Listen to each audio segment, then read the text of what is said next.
پاکستان میں آموں کی بہت مشہور اقسام پائی جاتی ہیں۔ یہ آم بیرون ممالک میں بھی پسند کیے جاتے ہیں، بلکہ ساری دنیا میں پاکستان کے آم مشہور ہیں۔ ذکر آم کا ہو اور غالب کا تذکرہ نہ آئے، یہ ناممکن ہے۔ اجی غالب کے آم کھانے کے شوق نہیں، آم کے قصوں اور لطیفوں کو اردو ادب میں مشہور کر دیا ہے۔ آم تو اقبال کو بھی بہت پسند تھے۔ آم کا اور برِ صغیر کا بہت میٹھا تعلق ہے۔ یہ آپ کی پسند پر منحصر ہے۔ آموں کو کاٹ کر بھی کھایا جاتا ہے اور چوس کر بھی۔ آم کی لسی اور دہی بھی تیار کیا جاتا ہے۔ ان کا اچار بھی بنایا جاتا ہے اور مربہ بھی۔ برسات کے موسم میں آموں کی مانگ بڑھ جاتی ہے اور ساتھ ہی اس کی قیمتوں میں بھی اضافہ ہو جاتا ہے۔ ہم ان کی اقسام دیکھیں تو ایک ہے لنگڑا۔ لنگڑا آم جب پک جاتا ہے تو اس کا رنگ سبز ہوتا ہے۔ اس آم کے بارے میں کہا جاتا ہے کہ یہ سب سے پہلے وارانسی میں کاشت کیا گیا تھا۔ وارانسی کو آج کل بنارس کہا جاتا ہے، جو شمالی بھارت میں واقع ہے۔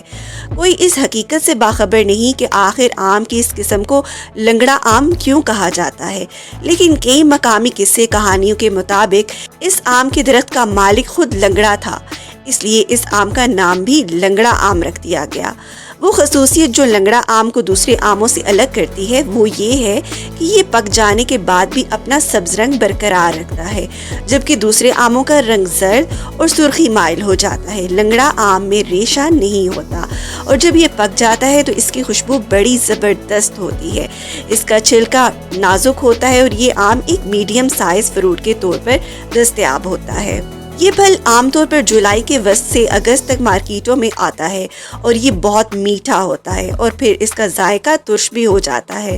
اس کا انحصار اس بات پر ہوتا ہے کہ آم کتنا پکا ہوا ہے۔ چونسا آم تمام دنیا کو برآمد کیا جاتا ہے۔ یہ آم بنیادی طور پر رحیم یار خان اور ملتان میں کاشت کیا گیا، لیکن کہا یہ جاتا ہے کہ اس آم کو یہ نام شیر شاہ سوری نے دیا جب اس نے مغل بادشاہ ہمایوں کو چونسا کے مقام پر شکست دی۔ یہ آم شیر شاہ سوری کو بہت پسند تھا۔ چونسا کو دنیا بھر میں پسند کیا جاتا ہے کیونکہ یہ غیر معمولی طور پر میٹھا اور ذائقے دار ہوتا ہے۔ اس آم کی خوشبو کا بھی جواب نہیں۔ اس میں ریشہ کم سے کم ملتا ہے۔ اس کے پکنے کا موسم جون سے اگست تک ہوتا ہے۔ یہ ستمبر کے آخر تک لوگوں کے استعمال میں رہتا ہے اور یہ وہ وقت ہے جب آم کی کوئی قسم مارکیٹ میں دستیاب نہیں ہوتی۔ انور رٹول، یہ آم پنجاب میں آسانی سے مل جاتا ہے۔ اس آم کو ایک صاحب انوار الحق نے اتر دیش بھارت میں ضلع باغپت کے ایک گاؤں رٹول میں کاشت کیا۔ انور رٹول پاکستانی پنجاب میں بکثرت پایا جاتا ہے اور یہ میٹھا بھی ہوتا ہے اور خوشبودار بھی۔ اس کے علاوہ اس میں ریشہ بھی نہیں ہوتا، چونکہ اس کی تل بہت زیادہ ہوتی ہے، اس لیے یہ مارکیٹوں میں تھوڑے عرصے کے لیے نظر آتا ہے۔ یہ پہلے مئی سے جون تک دستیاب ہوتا ہے، جب اس کا چھلکا موٹا ہوتا ہے لیکن ناقابل یقین حد تک میٹھا ہوتا ہے۔ اس کے بعد اس کا موسم جولائی سے اگست تک ہوتا ہے، لیکن یہ اس وقت اتنا میٹھا نہیں ہوتا۔ سندھڑی عام تجارتی مقاصد کے لیے بہترین ہے۔ آموں کی یہ قسم سندھ میں ہوتی ہے اور جس قصبے میں یہ پایا جاتا ہے اس کا نام بھی سندھڑی ہے، جو ضلع میرپور خاص میں ہے۔ اس کا سائز بڑا ہوتا ہے اور اس کا چھلکا زرد ہوتا ہے، ریشم کم ہوتا ہے اور یہ انتہائی خوشبودار ہوتا ہے۔ یہ بیضوی شکل کا ہوتا ہے۔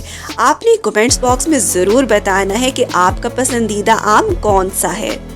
دوسہری، یہ آم دوسرے آموں کی نسبت چھوٹا ہوتا ہے۔ اس کی تاریخ کے بارے میں جاننا ہو تو 18ویں صدی کے نواب آف لکھنؤ کے باغات کے بارے میں آگہی حاصل کرنا ہوگی۔ یہ آم نہایت خوشبودار اور رس سے بھرا ہوتا ہے۔ اسے دیکھ کر منہ میں پانی بھر آتا ہے۔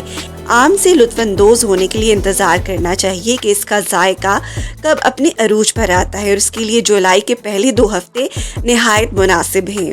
ان تمام اقسام کے علاوہ جو دیگر آم پاکستان میں کھائے جاتے ہیں، ان میں سرولی، فجری، الماس، میلڈا، گلاب خان، سنہرا، لال بادشاہ، طوطا پوری اور الفنسو شامل ہیں۔ یہ آم بھی پورے پاکستان میں دستیاب ہیں اور بڑے شوق سے کھائے جاتے ہیں۔ اگر آپ چاہیں تو اپنے گھر میں بھی آم کا درخت لگا سکتے ہیں، کیونکہ ہماری ملک کی آب و ہوا ایسی ہے کہ آپ اپنے گھر یا باغ میں چند درخت لگا سکتے ہیں۔ مگر آم کے بارے میں کہا جاتا ہے کہ دادا لگائے اور پوتا کھائے۔ آپ کو یہ مینگو ویڈیو کیسی لگی؟ کمنٹ باکس میں ضرور بتائیں اور اب چینل کو بھی سبسکرائب کر دیں۔ فی امان اللہ۔